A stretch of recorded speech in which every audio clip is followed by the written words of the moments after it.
Hi friends, welcome back to another Tool of the Week video. This week our tool is the Bump Jump Thump tool. So this is a sensory movement tool. We're going to learn it all together. Before we do that, just a reminder, if this is the time that your class does your class check-in, go ahead and pause the video now, do your check-in, and then come back to learn together.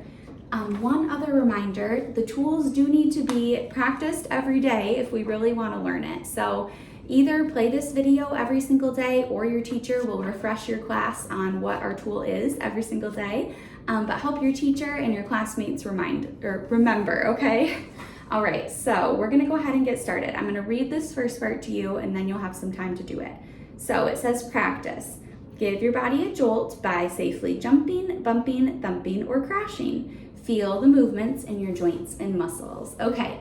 We did a tool before called the heave-ho tool. That was a movement tool too. This one's gonna be similar but a little different. So what you're gonna need to do is stand safely next to your desk. Make sure your chair is pushed in. You're not gonna be moving around the room, so do not move around the room for this tool. Stay in your area right next to your desk. I found that's just the easiest way to do it.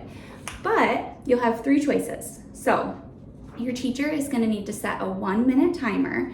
And for that whole 1 minute, don't go yet, but you're not gonna stop moving, okay? And these will be your choices. You can run in place, not around the room, just in place. You can jump in place, again, not around the room, but a bunny hop just in place. Or you can do jumping jacks. So you also can switch around with them throughout that time. So you could do 30 seconds of running in place, 30 seconds of jumping jacks, or however you wanna do it. You might get tired and need to switch to something else. But for 1 minute, don't stop moving with either jumping jacks, running in place, or jumping in place, all right? So go ahead, have your teacher set your timer, do that now, and then once you're done, come back for our reflection. Okay, awesome. So once that's been done, let's go ahead and look at our reflection section. So remember, there is no wrong way to use a tool. There's no wrong zone to use a tool in. Different tools are going to be helpful for everyone in different zones. For me, I really like movement tools, honestly, in any zone. I think those are a good tool that can be used a lot of different times. But I would pick two zones that would probably be my best way to use that. So my first one is going to be my blue zone. So if you're having sad blue zone feelings and we just stay sitting on the couch all weekend, it's gonna be kind of hard to manage those feelings because you might still feel a little bit like tired, sad, a little bit having a hard time managing those.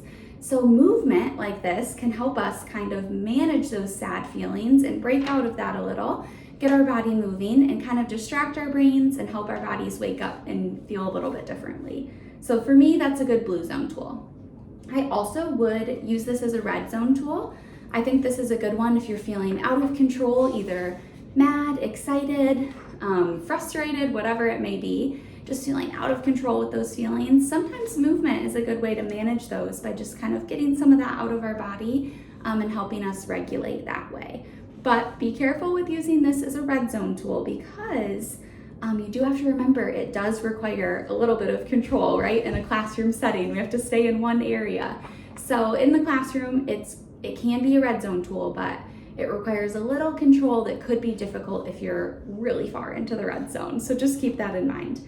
But if you have time with your class right now, you can discuss, if your teacher says it's okay, how this tool could be useful for you. All right, thank you guys. Have a good day.